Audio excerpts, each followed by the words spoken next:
ትንቢተ ኢሳይያስ ምዕራፍ 20 ከቁጥር 7 ጀምሮ እስከ 17 ነው የሚገኘው። ምን ይላል? And I saw two mounted horsemen and a rider on an ass and a rider on a camel ይላል። እንግዲህ በአህያ ላይ ተቀምጦ የሚሄድ አየው አለ። በአህያ ላይ ተቀምጦ የሚሄድ ያየው ዮሐንስ ወንጌል 12:14 ላይ አንቺ የጽዮን ልጅ አትፍሪ፣ እነሆ ንጉሥሽ በአህያ ውርንጫ ላይ ተቀምጦ ይመጣል ተብሎ እንደተጻፈ አለ። በአህያ ላይ ተቀመጠ ማለት ነው ኢየሱስ። and a rider on a camel ከኢየሱስ በኋላ ደግሞ የሚመጣ በአህያ ላይ በግመል ላይ የሚቀመጥ አየው። ሰላም እንዴት ናችሁ? እግዚአብሔር ይመስገን። እስልምና መሰረቱ ውሸት ነው። ካልዋሹለት እስልምና በእግሩ መቆም አይችልም። እኔ የምለው ለምንድን ነው በክርስትና ላይ የምትዋሹት ነው የኔ ጥያቄ። እስኪ አንድ መረጃ አምጣ። ትንቢተ ኢሳይያስ 21:7 ለጌታ ኢየሱስ ነው የሚለው ወይ ደግሞ ትንቢተ ኢሳይያስ 21:7 ነው እነ ዮሐንስ ኮት ያደረጉት የሚል እስኪ አንድ መረጃ አምጣ።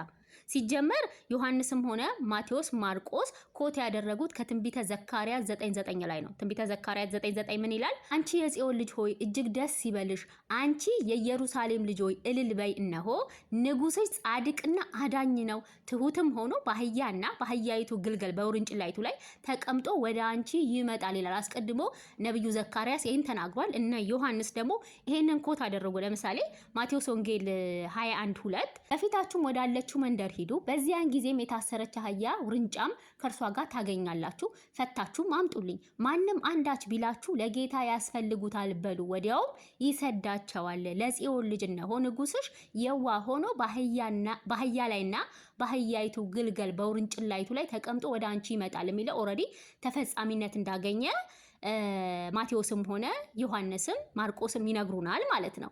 ሲጀመር ትንቢተ ኢሳይያስ 21 ስለ ባቢሎን ውድቀት ነው የሚናገረው። እዛው 9 ላይ ባቢሎን ወደቀች ይላል። እንዲሁም 2 ላይ ከባድ ራእይ ተነገረ።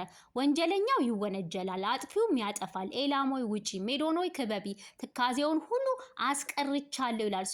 ባቢሎን በሳቱ ኃያላን ብትሆንም በሁለቱ በሜዶናውያንና በፋርስ ነገስታት እንደምትወድቅ እየተናገረ ነው። እንስሶች ደግሞ ኦልሬዲ መጓጓዣ ናቸው። አሁን እሱ ግመል ስላየ ነው ለሙሐመድ የሰጠውና እኛም ማንፈታውን ለኢየሱስ ብሎ ይፈታው ማለት ነው። እንግዲህ እንስሳ ባየ ቁጥር ሙሐመድ እያልክ ዙር። ለማንኛውም አንድምታው ራሱ ምንድነው የሚለው?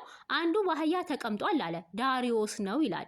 እንዲሁም ደግሞ አንዱ በግመል ተቀምጧል አለ፣ ቄርሎስ ነው። ግመል መስተበቅል ነው፣ እርሱም ተበቅሎ ጠላቶቹን አጥፍቷልና። አንድም ግመል ረጅም ነው፣ የእሱም ዘመነ መንግስት ረጅም ነውና ይላል። የዳሪዮስ ዘመነ መንግስት ደግሞ አጭር እንደነበረ ትንቢተ ዳንኤል ላይ በሚገባ ተቀምጧል ማለት ነው። ስለዚህ እንስሶች መጓጓዣ ናቸው።